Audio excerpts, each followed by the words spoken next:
की जय, शनिदेव महाराज की जय, श्रीमद्वारिकाधीश की जय। वक्रतुंड महाकाय सूर्यकोटि समप्रभ निर्विघ्नं कुरु मे देव सर्वकार्येषु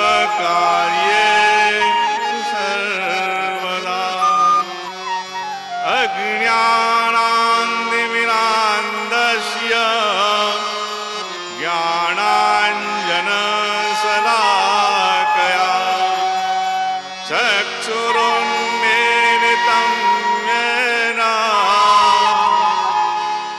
तस्मै श्री गुरुवे नमः।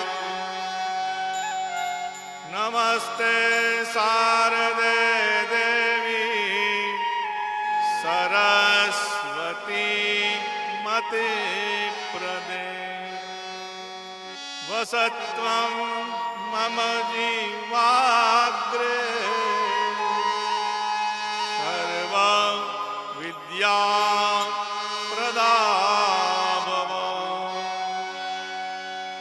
नमोऽस्तु ते व्यास विशाल बुद्धये उल्लारविन्द यतपत्र विरामं रणरङ्गधीरं राजीवनेत्रं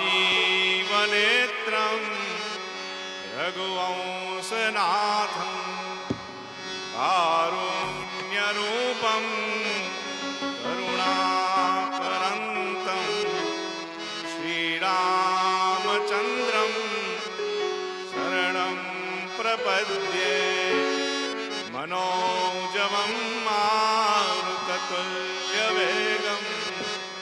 जितेन्द्रियं बुद्धिमतां वरिष्ठं वातात्मजं वानरयूथमुख्यं श्रीरामदूतं शरणं प्रपद्ये।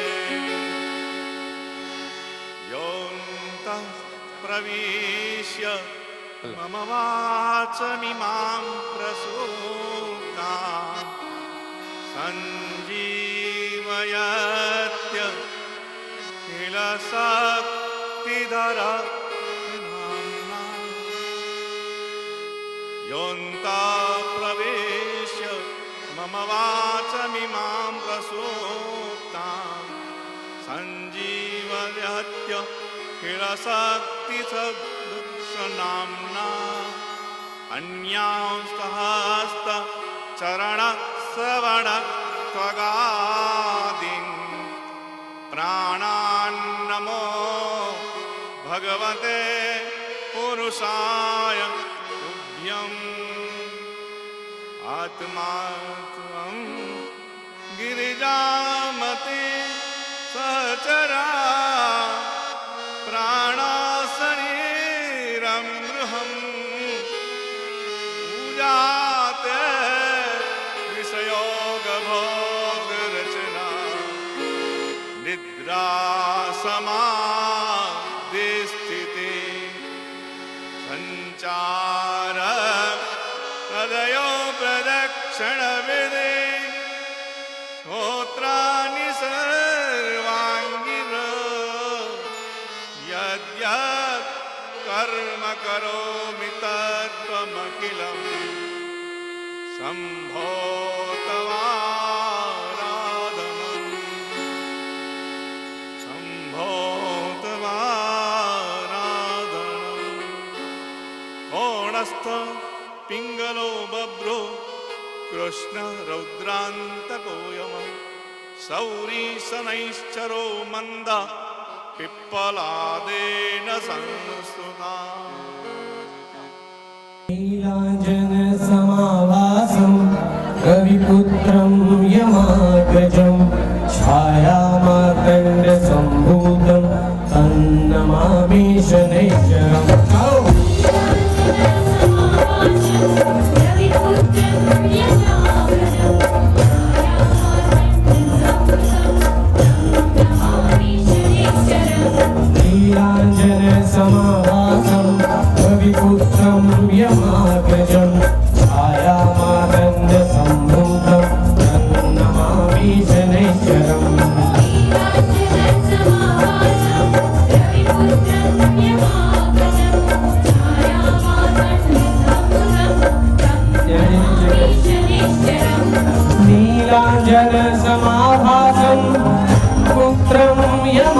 यमाग्रजं छायामानन्दसम्भूतं तन्नमामि शनैश्चरम्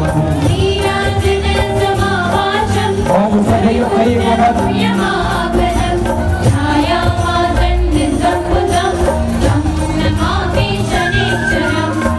नीलाञ्जनसमाभासं रविपुत्रं यमाग्रजं छायामातण्डसम्भूतं तन्नमामि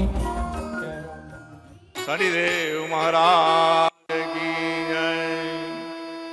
પરબ્રહ્મ પરમાત્માના મંગલ નામનું સ્મરણ કરી શનિ જયંતિના પાવન પ્રસંગે એમની જ કથાનું આ સુંદર કથા સત્સંગનું આયોજન એમની જ કૃપા દ્વારા આ થયું છે.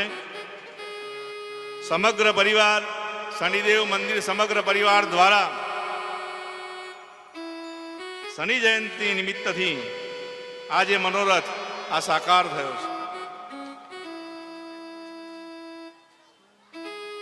ભગવાનની અસીમ કૃપાથી આવા કાર્યો થતા હોય છે. ગમે એટલું નક્કી કરીએ પણ આવા દિવ્ય મનોરથો એમની ઈચ્છા વડે જ થાય છે. શનિદેવ મંદિર દ્વારા આવા દિવ્ય મનોરથો વારંવાર દર વર્ષે યોજાય છે અને એમાં વધારો થાય છે. એ જ ભગવાનની કૃપા અને એમની અનુકંપા કહેવાય. અંતઃકરણપૂર્વક સમગ્ર ભક્તજન મંડળનો શનિદેવ પરિવારનો હું અહીંયાથી ધન્યવાદ અનુભવું છું. આવા યજ્ઞો બહુજન હિતાય બહુજન કલ્યાણાર્થે થતા હોય છે. આવા સત્સંગના આયોજનો એમાં સામૂહિક કલ્યાણ હોય છે. સામૂહિક કલ્યાણના અર્થે જ આવા યજ્ઞો યોજાતા હોય છે.